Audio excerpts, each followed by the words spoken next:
So look, we're still looking at John, and we're exploring John very deeply to understand John's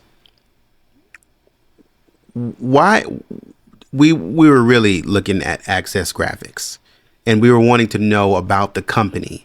And so far, what we seem to be running into from the research of others is John Ramsey, as some have mentioned, may have been involved in sort of like a double life or a dark life, as some have mentioned, and we're just kind of studying that a little bit.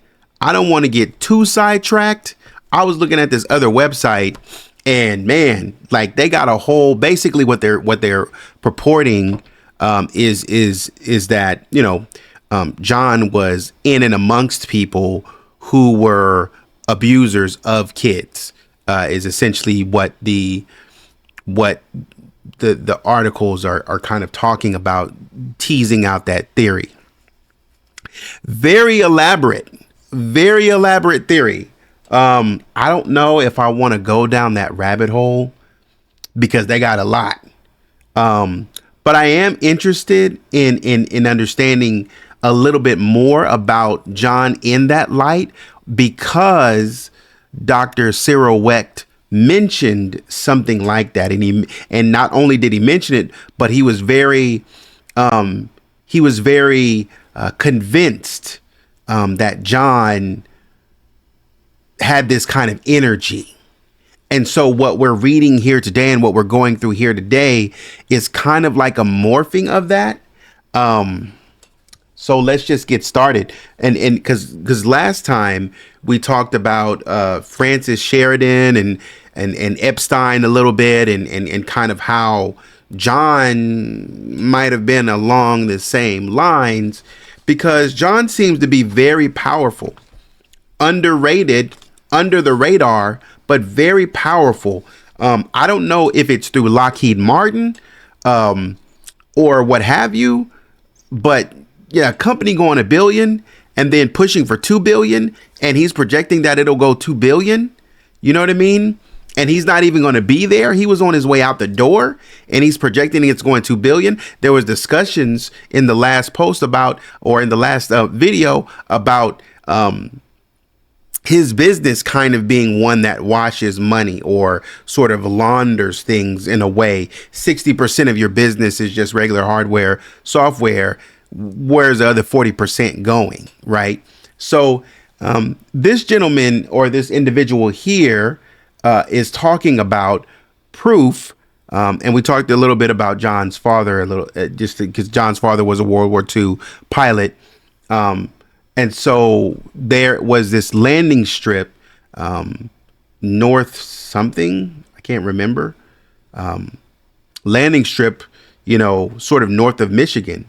That was an island with some cabins on it, and, seems to be largely uninhabited, but, you can get there. And so essentially what this guy is saying, that Fox Island, I'm sorry, here it goes, but North Fox Island, that's what it was, North Fox Island. And so what he's presenting here is that proof that John Ramsey's father knew Francis Sheldon. Francis Sheldon had been sort of, he was a millionaire, but he had been accused, from what it looks like, as being involved in the same stuff as Epstein. And so what they're saying is that John Ramsey's father may have had ties to people like Epstein, where John Ramsey's father, ran Fox Island in the 70s. And according to this research, it's saying that it was a place for grown men to go and have companionship with underage kids. And so he starts off by saying JonBenet Ramsey and the P network. Let's call it that. The P network John Ramsey and the P Network are responsible for JonBenet's unaliving. So he goes on to say, he says, I do not expect many people to know about this specific ring I'm going to bring up during this post. However, if one wishes to do at least some formidable background research before starting, a good place to look would be here at this North Fox Island P ring. So there are many here that are pushing the idea that JonBenet never existed. Who would be doing that? Personally, I've heard stuff like this from the CIA that write conspiracies for decades now. Some may believe this is new phenomena, but it dates back quite a while. This is because the world operates on leverage and compliance, and the things that people are willing to do to ensure that their secrets stay secretive can weigh heavily on the souls of those involved. The idea is often pushed. It's all CGI. It's all an illusion in order to keep the sheep who fall for the trick in line, heads down, ready for the next orders. I will say this much. I can say for absolute certainty, JonBenet Ramsey was a real little girl that people are willing to line up, and that people were willing to line up and unalive. Whether she died or not really depends on your belief system in this world in a worldly way. She did, in fact, die that day as her life on this earth was robbed. Now, this is why I say, man, I'm going to go through this because this seems that it's getting into very heavy conspiracy. But, you know, because now you're talking about theories about whether she died or not. But I guess I want to do it because I want to understand a little bit more about John, if there's anything that we can pull out more about John. So still others continue to push conspiracies that JonBenet is this celebrity or that celebrity, still following the same guideline of making those who are willing to comply in this game less guilty, because after all, nobody dies. People die, and the people who line up are responsible completely and wholly for those deaths. Getting these other ideas out of the way, let's look at actual evidence of why so many here are obfuscating the truth. It says, number one, the unaliving of JonBenet Ramsey and the unaliving of Jill Robinson.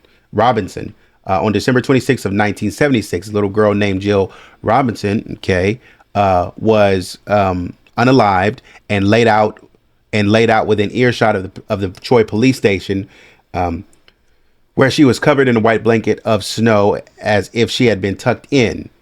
She was found in front of the Big Beaver Road exit sign.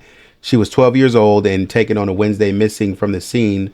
Missing from the scene was a little house on the Prairie Brook, which exchanged many hands before disappearing completely. A weapon that matches the possible one used in her unaliving is the Victory SBT. The ransom note contains the names of all four original victims in the crimes. She was last seen riding her bicycle. JonBenet was found in size 12 bloomies with the word Wednesday on them. JonBenet was found covered in a white blanket on the cold cellar floor. Prior to her unaliving, a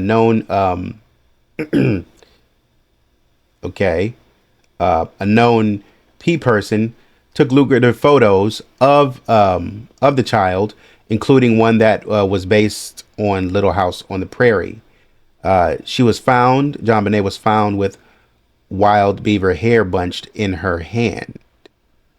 Though people claim they could have been bristles from a paintbrush, they were not waxed as bristles from a paintbrush typically are, leading to the belief that they were simply wild beaver hair.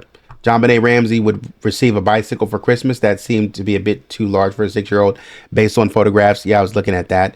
But no, I don't think the bike was that big. I mean, I was actually looking at JonBenet's legs and I was like, yo, for a 6-year-old, maybe, I don't know how tall she is, but she seems like she's pretty good size for a 6-year-old. So I was like, man, she looks like she's not this just short, stout kid. She looks like she's kind of got some length on her. So I was like, okay, so that I don't know about the bike angle. In both cases, There were still Christmas presents left unwrapped under the tree. Presents were being saved for the trip to Michigan. The ransom note was signed Victory SBTC, which is either someone adding a letter later or an incomplete thought, according to the FBI. And as such, the completed thought reads Victory SBT. The unalivings were 20 years, close to likely the hour based on timeframes given of the death, apart December 26th of 1976 and December 26th of 1996. 26. That's 20 years. Were they flying to Michigan? Because as I said, the strip was north of Michigan, seems like, where they would take, and they said, from what it will read here, they said they took young men up there to have relationships with older men.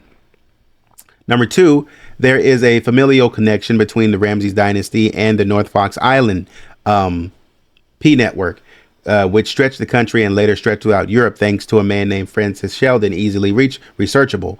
He is. John Ramsey's father ran the Aeronautics Commission, directly responsible for the oversight of the North Fox Island Strip, which was using tax dollars from Michigan itself to promote Charity Boys Camp, which was really simply an elite P network where high-ups would fly in from across the country and mess with boys.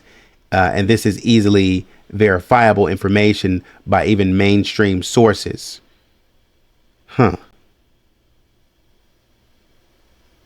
That's crazy.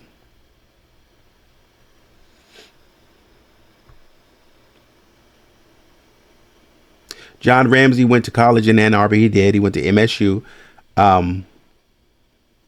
During a time, Francis Sheldon stayed there. Sheldon's secondary home was in Aspen, Colorado, only a couple of hours drive from the Ramseys, from where the Ramseys would set up a second home. John Ramsey flew from the same docks as an individual named Stephen Stanislaw. Easily verifiable information. Many posted by mainstream sources was tied to the P network. Ramsey's name actually came up during the Oakland County child operation, unaliving operation. According to Stanislaw's own daughter, his father was involved in the moving of children, which were being flown in from Traverse Bay. Stephen Stanislaw was a pilot. He would be released from a mental ward just 2 weeks before JonBenet's unaliving as head of the Michigan Aeronautics Commission. John Ramsey's father was described as a czar who ruled all of the strips he approved with an iron fist, showing up multiple times. What is more likely, comprising material against a child, compromising material against a child or against himself, was used to ensure that the network, who were of immense status in government, went undeterred during the messing with children on an island. Or some of the nation's wealthiest and smartest men played a game of Wile E. Coyote versus Roadrunner. Number three, Adam Starchild was in Boulder region, and Adam Starchild is described as similar to Sheldon and Epstein. Adam Starchild was in the Boulder region during the unaliving of JonBenet.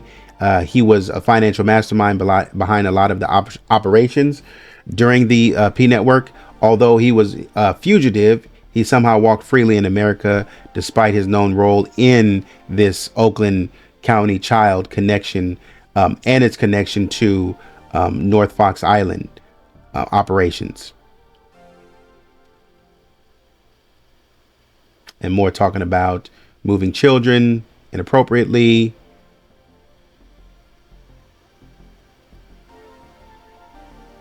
And this, they were talking about something here that there was a magazine that was more so designed to, I guess, showcase the relationship between young men and older men.